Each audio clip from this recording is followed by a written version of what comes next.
प्रिय भक्तजनों, आज हम महालक्ष्मी जी की अग्रहण गुरुवार की व्रत कथा का पठन और श्रवण करेंगे।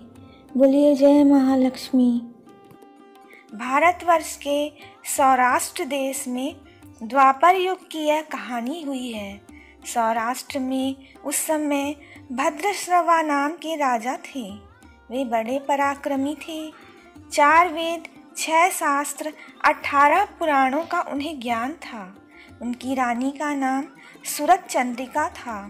रानी दिखने में अति सुंदर और सुलक्षणा थी तथा पतिव्रता थी।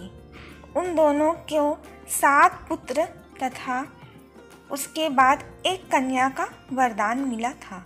कन्या का नाम शामबाला था। एक बार महालक्ष्मी जी के मन में आया कि जाकर उस राजा के राजप्रसाद में रहे। इससे राजा को दुगनी धन दौलत की प्राप्ति होगी और वह धन दौलत से अपनी प्रजा को और सुख दे पाएगा। गरीब के घर अगर रहे और उसके धन दौलत प्राप्त हो तो वह स्वार्थी की तरह केवल अपने ऊपर ही खर्च करेगा। यह सोचकर श्री महालक्ष्मी जी ने बूढ़ी ब्राह्मण स्त्री का रूप धारण किया। हाथ में लाठी लिए लाठी के सहारे रानी के द्वार तक पहुंची। यद्यपि उन्होंने बूढ़ी औरत का रूप धारण किया था, पर उनके चेहरे पर देवी का तेज था। उन्हें देखते ही दासी सामने आई। उसने इनका नाम, धाम, काम और धर्म पूछ डाला। वृद्ध ब्राह्मण का रूप धारित माता लक्ष्मी ने कहा, बालिके, मेरा नाम कमला है। मेरे पति का नाम भुवनेश है। हम द्वारिका में रहते हैं।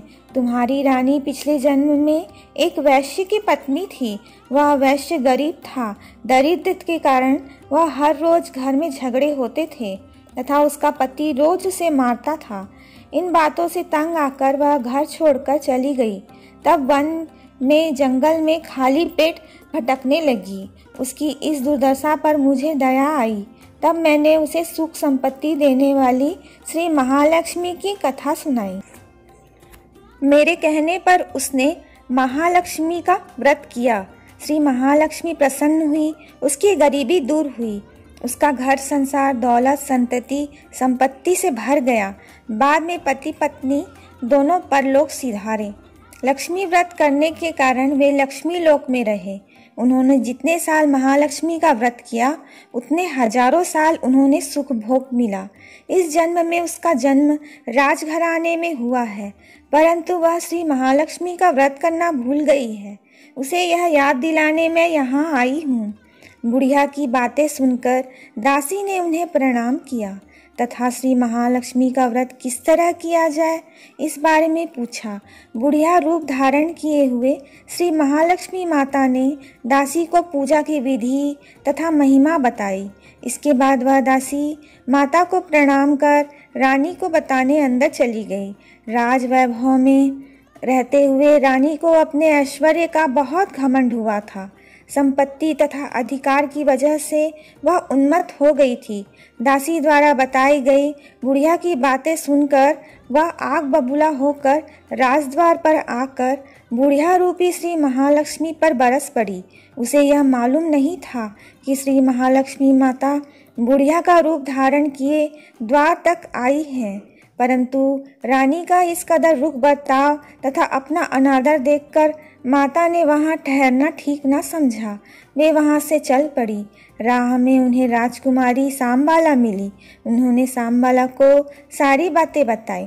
शामबाला ने अपनी ओर से श्री महालक्ष्मी माता से क्षमा मांगी। माता को उस पर दया आ गई। उन्होंने शामबाला को श्री महालक्ष्मी व्रत के बारे में बताया।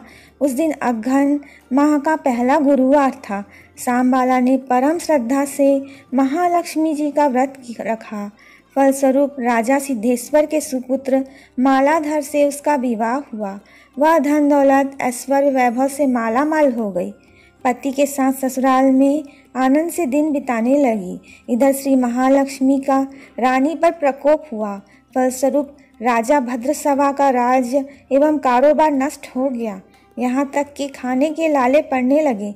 ऐसी हालात में एक दिन रानी ने राजा से निवेदन किया, हमारा दामाद इतना बड़ा राजा है, धनवान है, ऐश्वर्यशाली है, क्यों ना उसके पास जाए, अपने हाल से उसे बताए, वह जरूर हमारी मदद करेगा। इस बात पर राजा भद्रश्रवा दामाद के पास रवाना हुए। राज्य में पहुंचकर एक तालाब के किनारे थोड़ी देर विश्राम लेने के लिए ठहरे। तालाब से पानी लेने आते जाते दासियों ने उन्हें देखा। उन्होंने विनम्रता से उनकी पूछताछ की। जब उन्हें यह मालूम हुआ कि वे रानी सांबाला के पिता हैं, तो दौड़ते हुए जाकर उन्होंने रानी को सारी बातें बताई। रानी ने दासी के हाथ राज परिधान भेजकर बड़े ठाठ से उनका स्वागत सत्कार किया, खान पान करवाया। जब वे लौटने लगे तो सोने के मोहरों से भरा घड़ा दिया। राजा भद्रश्रवा जब वापस लौटे तो उन्होंने देखकर रानी सूरजचंद्रिका खुश हुई। उन्होंने सोने के मोहरों से भरे घड़े का मुंह खोलकर, पर हाय भगवान, घड़े में धन के बदले कोयले मिले। यह सब श्री महालक्ष्मी के प्रकोप से हुआ। इस प्रकार दुर्दशा में और कई दिन बीत गए। इस बार रानी स्वयं अपनी कन्या के पास गई। वह दिन अघ्न माह का अंतिम गुरुवार था। सांबाला ने श्री महालक्ष्मी का व्रत किया, पूजा की, अपनी माता से भी व्रत करवाया। इसके बाद रानी अपने घर आई। श्री महालक्ष्मी का व्रत रखने पर उसे भी अपना राजपाट, धन दौलत, ऐश्वर्य प्राप्त हुआ। वह फिर से सुख शांति आनंदमय जीवन बिताने लगी। कुछ दिनों बाद राजकन्या सांबाला अपने पिता के घर आई। उसे अपने घर देखकर सूरजचंद्रिका को पुरानी बातें याद आई। यही कि सांबाला ने अपने पिता को घड़ा भरा कोयला दिया था और उसे तो कुछ भी नहीं दिया था। इसी कारण सांबाला को पिता के घर आने पर उसका कोई आदर आतिथ्य नहीं हुआ, बल्कि अनादर हुआ। पर उसने इस बात का बुरा नहीं माना। अपने घर लौटते समय उसने पिता के घर से थोड़ा नमक ले लिया और अपने घर लौटने पर जब उसके पति ने पूछा, अपने मायके से क्या लाई हो, इस पर उसने जवाब दिया, वहाँ का सार लाई हूँ। पति ने पूछा, इसका क्या मतलब हुआ? सांबाला ने कहा, थोड़ा धीरज रखें, सब मालूम हो जाएगा।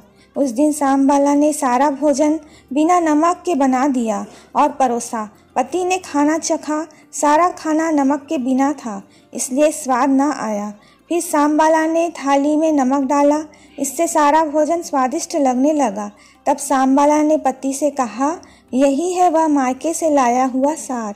पति को उसकी बातें सही लगी। फिर वह दोनों हंसी मजाक करते हुए भोजन करने लगे।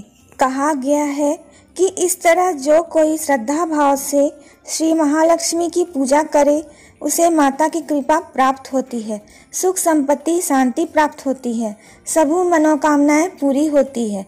परंतु यह सब प्राप्त होने पर माता की पूजा को भूलना नहीं चाहिए।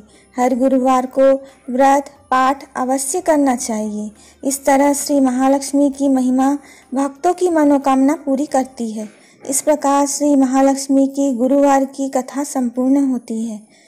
बोलिए महालक्ष्मी जी की जय।